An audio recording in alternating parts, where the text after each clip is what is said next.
Bonjour Madame Rufina. Bonjour Monsieur Julius.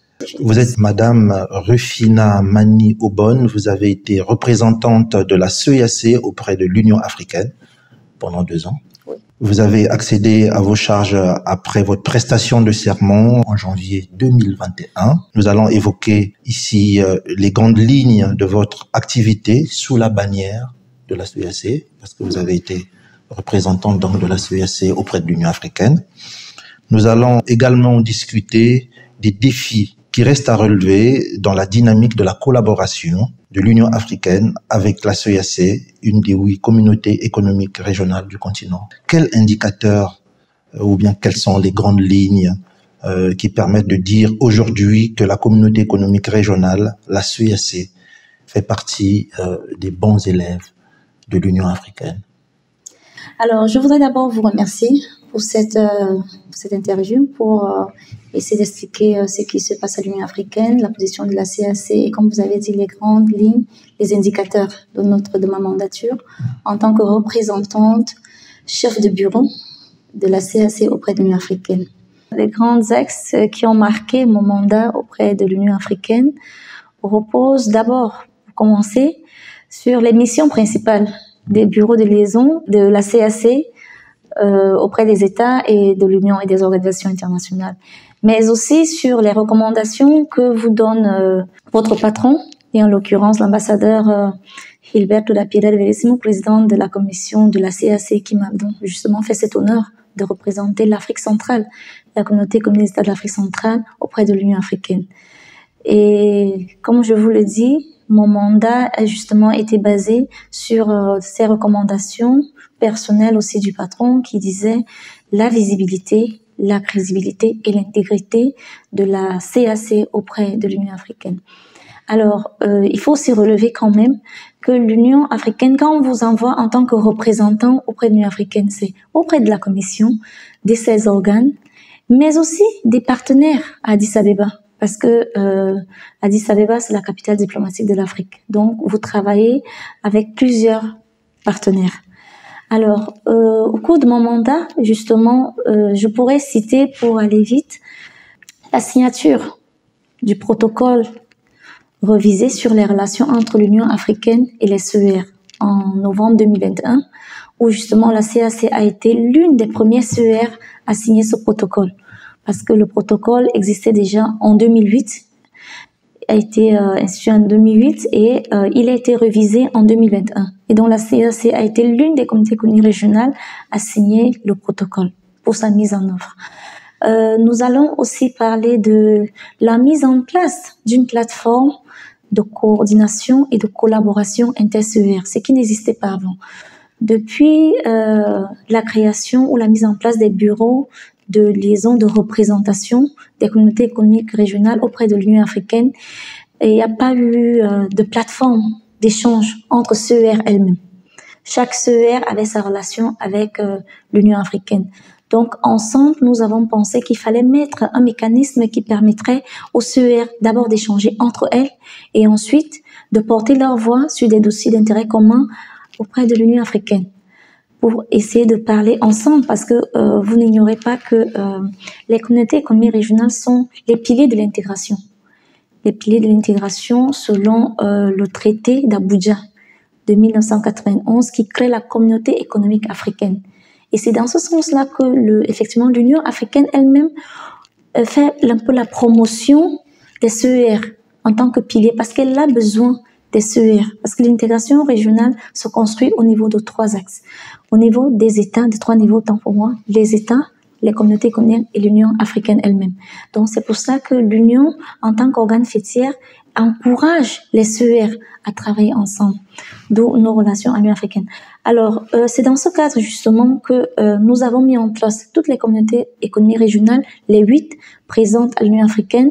Je cite la SADC, je cite le COMESA, je cite l'East African Community, je cite la CEEAC nous-mêmes, je cite l'UMA, l'Union du Maghreb arabe, je cite la CEDEAO et je cite l'IGAD. C'est les 8 communautés économiques régionales présentes à l'Union africaine. Et puis nous avons 2 mécanismes régionaux.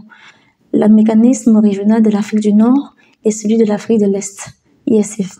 dont nous travaillons tous ensemble. C'est dans ce cadre que nous avons donc mis en place cette plateforme de coordination et de collaboration dans laquelle la CAC a assuré les fonctions de premier président et a présenté un plan de travail.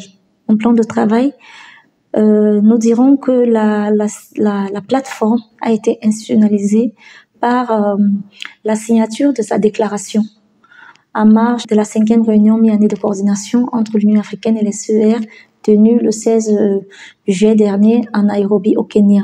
Donc, tous les 8 chefs exécutifs des CER étaient présents à cette réunion et ont signé la déclaration qui institutionnalise la plateforme de coopération. La CAC a par ailleurs présenté son plan de travail 2023 en tant que premier président de cette plateforme qui a été adopté par tous les chefs exécutifs des CER. Alors, ce plan de travail de la CAC reposait sur 3 axes. L'institutionnalisation de la plateforme, la mise en œuvre des recommandations des réunions de coordination, parce que les réunions de coordination sont un peu les réunions de l'Union africaine, des chefs d'État de l'Union africaine, mais pas les 54 États membres. Les chefs d'État de l'Union africaine du bureau, des 8 CER, et puis la UDANEPA, notre agence de développement. Et donc, c'est au cours de cette réunion que les chefs d'État analysent l'état de l'intégration et donnent des recommandations. Donc, un des objectifs de la CAC dans le cadre de son plan d'action 2023 est la mise en œuvre des recommandations de cette réunion de coordination en ce qui concerne les CER. Et puis aussi le renforcement de la coopération et la promotion de la solidarité inter-CER. En l'occurrence, la mise en œuvre des actions concernant l'initiative Faire taire les âmes d'ici 2030, qui est une initiative phare de l'Union africaine, dont la CAC voudrait faire la promotion dans le cadre de la coopération inter-CER. Et puis nous avons aussi les projets en matière de santé, d'environnement inter-CER que nous voulons implémenter. Nous allons aussi parler de l'action de la CAC, l'action de visibilité de la CAC au niveau de l'Union africaine avec la participation dans les événements, dans les activités de l'Union.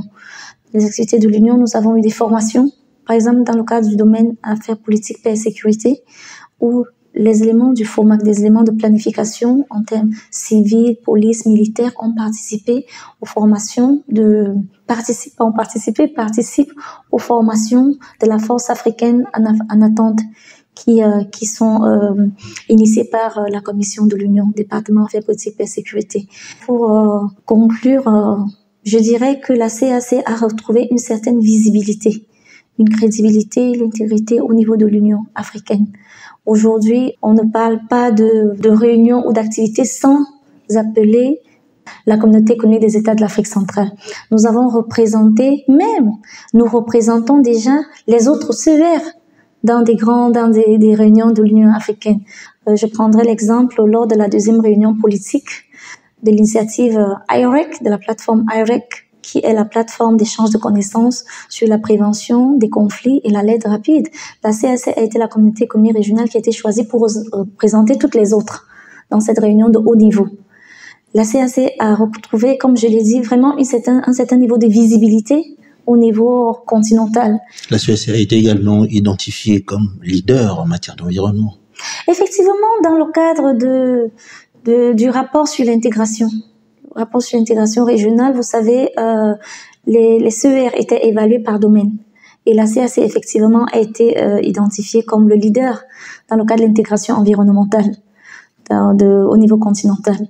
Donc, c'est vraiment un des points positifs de notre organisation.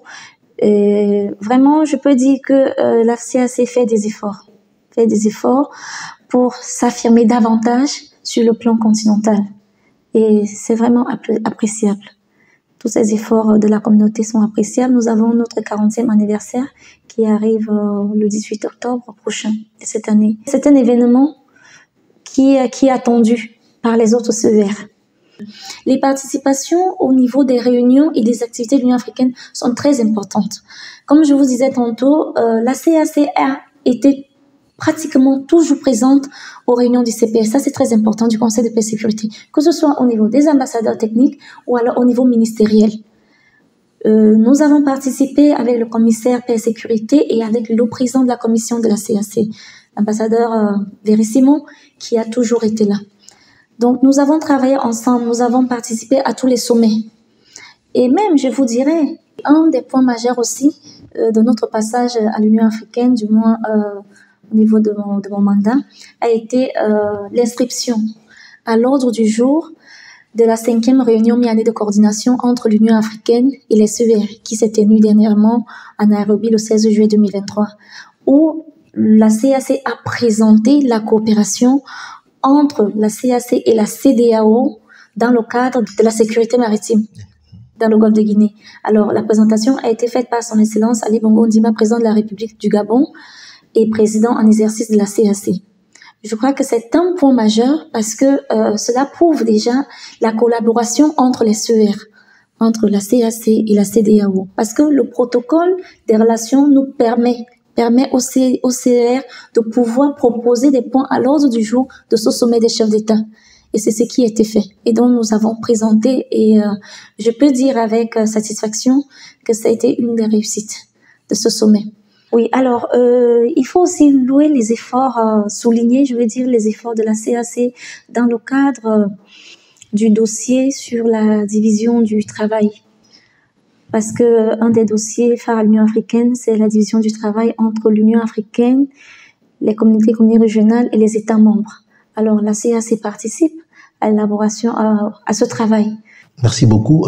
24 mois, ça paraît petit, mais c'est énorme. Quels sont les défis qui restent à relever, pensez-vous, pour la CAC? Alors, oui, effectivement, 24 mois, 2 ans, c'est petit, mais c'est beaucoup aussi. Au niveau de la scène continentale, je pense que nous avons initié un travail énorme. Nous avons essayé d'avancer, mais beaucoup reste à faire. Même si on a fait beaucoup reste à faire aussi. Parce que nous avons notre plan stratégique 2021-2025 de la CAC, mais qui s'aligne dans le cadre de l'agenda 2063 de l'Union africaine.